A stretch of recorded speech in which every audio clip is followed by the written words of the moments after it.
and gentlemen, welcome back to Power Vacuum. I'm your host, Belmont, and I've got an update for you on Atelier Yumia uh, with some interesting news from Automaton Media. Overtaking Monster Hunter Wilds and Assassin's Creed Shadows, Atelier Yumia was the best selling Steam game in Japan last week. Koei Tecmo's Atelier Yumia shot up to number one on Japan's weekly Steam charts, ending Monster Hunter Wild's 7-week streak. Uh, Update a couple days ago, Koei Tecmo has announced that Yumia has sold over 300,000 units worldwide as of March 28th, making it the fastest selling game in the Atelier series. Probably because most people don't even know what this series is, to be honest, and because this one's actually out on Xbox and PlayStation as well as PC. So I think Yumia is the new one. Atelier has been historically a PlayStation title. The first time I ever played this series was on my friend's region locked Japanese PlayStation. Had no idea what the game was about. I just knew that the mechanics were fun.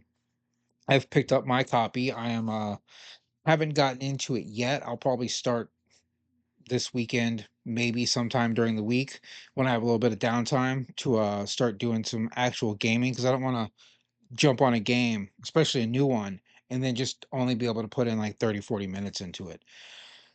But yeah, now that it's on all the major platforms, of course it's going to be the best selling. Why would it not? It's got a broader reach, which means a bigger audience, which means bigger sales. But the stats, the fact that it's beating Monster Hunter is kind of nuts because Monster Hunter consistently sells. It's not one of those games that everyone buys as soon as it comes out. It's one of those games that people keep buying it as they, you know, have the money to. Or Japan, they're pretty, from what I understand of the gaming culture, they're more of I'm going to beat the game I have first before I buy a new one, where Steam and Americans are more about selecting a massive library of games and then playing whatever you want whenever you want. But let's get back. Following its launch on March 21st, Koei Tecmo's new RPG, Atelier Yumia, The Alchemist of Memories and the Envisioned Land, again, ridiculously long title, shot up to number one in Steam's weekly best selling ranking in Japan, as reported by IGN Japan. Prior to last week, Capcom's Monster Hunter Wilds had been dominating the top spot in Japan charts for 7 consecutive weeks.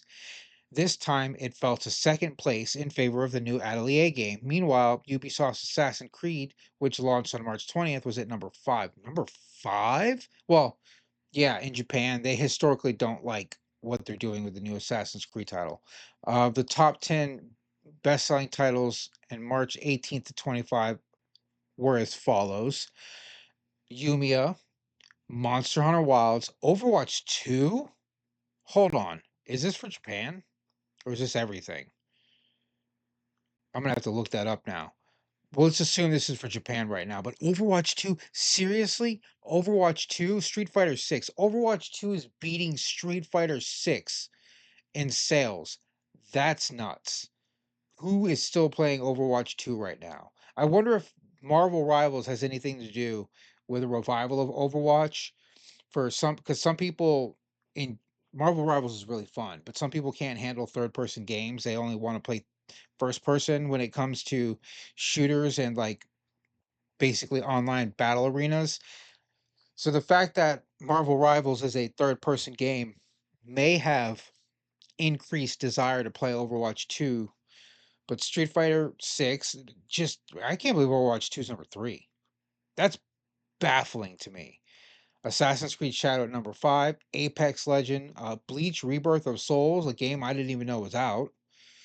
Throne of Liberty and Cyberpunk 2077 and Elden Ring. This is a very interesting top 10 for Japan. Really shows how different the Japanese and American markets are when it comes to what people are playing. I'll finish the article and then I'm going to look up the Steam top selling chart for the US. While Yumia's reviews on Steam have been mixed so far, with users primarily voicing dissatisfaction with how the PC port has been optimized. Okay, so yeah, It's a PC port, which means that it was probably designed specifically for PlayStation and the PlayStation hardware, and then ported to PC and then ported to Xbox. I got it on Xbox, so I might have an update video with. Well, I'll probably do a video about it ultimately, but I might have an update video with how I feel about it and if the port's worthwhile or not. The game has broken the Atelier franchise's all-time concurrent player peak by a large margin, gaining a 14,067 player count from the Steam database. And the PS5 version has also been received well with a Metascore of 81. In response to issues raised by players, Koei Tecmo has announced a series of updates to Yumia in the near future, including specific fixes related to camera behavior, improving usability, and additional optimization across all platforms. This will hopefully resolve some of the problems that players are having. Yumia is now out for PS4, PS5, Xbone, Xbox Series consoles, Switch, and PC. Okay, it is full spectrum, which is why it's selling so well. The development scale related article, yeah, is the largest development scale in history. It would have to be on what is effectively five different consoles, six if you count PC as well. So five consoles and PC games. I would be surprised if it wasn't huge. I would be disappointed. Well, I'm actually kind of happy that it's getting this kind of exposure because I haven't played probably the last four Atelier games because I didn't know what they were. I didn't even know what this was called the first time I played it. It was in Japanese, as I've said. But that's crazy. Let's look at top.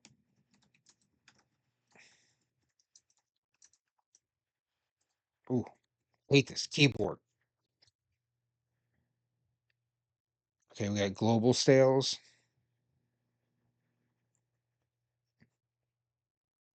Counter Strike 2, Assassin's Creed Shadows, Repo, Split Fiction, Steam Deck. Is that a library? What is this? The actual Steam Deck? Monster Hunter Wilds, Cyberpunk 2077, Helldivers 2, Warframe, Fragpunk. Is this overall? What is this? No, yeah, this is for last week. Yumia is 12 worldwide. PUBG, Fragpunk. It's so crazy that people are still one playing Counter Strike 2. Like, holy shit, what are you guys doing? I haven't played Counter Strike 2 in fuck, I don't know, over a decade. Split Fiction. Oh, this is that weird game. I was looking at this. I wasn't sure how I felt about it. It looked odd. 5 out of 5, 5 out of 5, 10 out of 10. Yeah, I don't trust reviews that are 10 out of 10. 10 out of 10 implies that your game is perfect with no issues. And the last time I gave a game a 10 out of 10 was before I had like a detailed rating system, and that was Mega Man X on Super Nintendo. Because at the time that I was looking at video games, I think when I had this discussion with people, PlayStation, the original PlayStation, was the current console. And I was always saying there's no game that's perfect other than Mega Man X because there's never any, you know, conflict of where to go. It's a very straightforward thing. The game has replayability. It's good. My standards have evolved and like my requirements have evolved. So I don't think there's anything that is currently a 10 out of 10 as far as modern gaming, like PlayStation era past. The closest would be BioShock Infinite, which I give a 9.5 because I take half a point off for not being able to save the game freely. In BioShock Infinite is solely a autosave game. There is no save function in the game at all. So half a point, boom, gone right there. Everything else I love about the game, the mechanics, the story, the gameplay, the graphics for the time period, the functionality of it, damn near perfect, but nothing has been perfect. Nothing has been everything that I want. I think Dark Souls 3 came close with a 9 out of 10, maybe a 9.5. I'd have to go back and look at what I rated it. But I digress. These are the global sales. Can we do it by country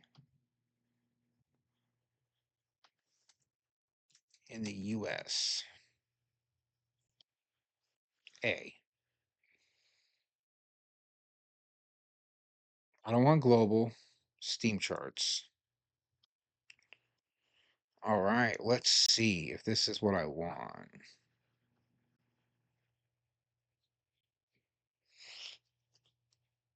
Top selling games in the United States. Number one, Schedule One. No idea what this is. Co-op simulation crime open world multiplayer. So this is about Schedule One narcotics and drugs. In Zoe. Oh, this is the new. They're calling this the Sims Killer. I might do a story about this too. I have to look more into it. I've only recently heard about this game, and they were saying it's potentially the new Sims Killer, and there was some minor controversy about the fact that the marriages were male to female only, and there were no gay marriages. Repo, the Steam Deck is so based on revenue is why the Steam Deck's so high because it's a $400.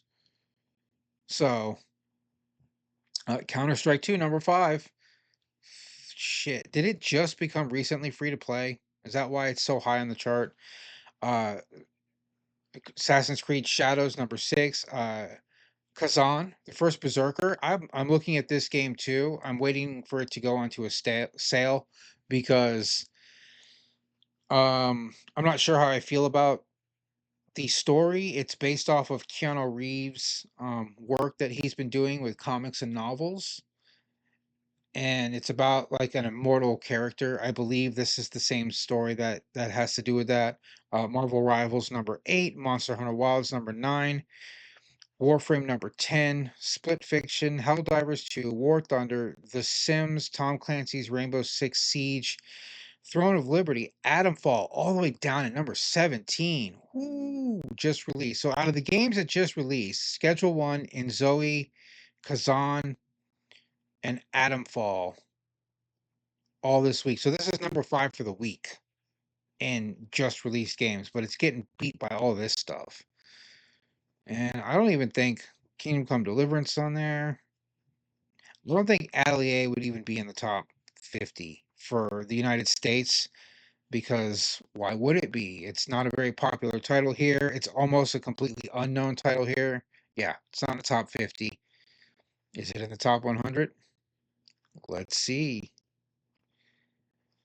Nope. And that might be because there are a lot of people that um, don't buy Steam games until they're on sale in the United States. So if they are buying a new title, they're probably going to buy it on console the way I did, Xbox or PlayStation, and you won't have those numbers yet. I still can't believe Overwatch 2 is charting at all.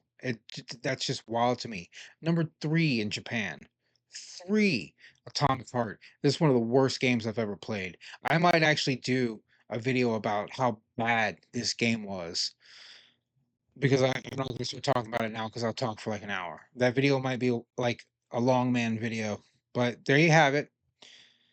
Atelier in Japan is the number one game right now, and you know it makes sense because Japanese people are fiercely loyal, and when a Japanese title drops, it's very likely that it's going to go to number one. Look at Monster Hunter, Capcom, Japanese title, sat at number one for 7 weeks. And now that the next Japanese title has come out, this will be number one. Let's see if it can maintain that next week, and we'll have a better answer of what's going on, or if this was just a quick burst fire, all the fans buying it at once, and then it's going to trail off. We don't know. We'll just have to wait and see. But that's it for this report. This is your host, Belmont, signing out.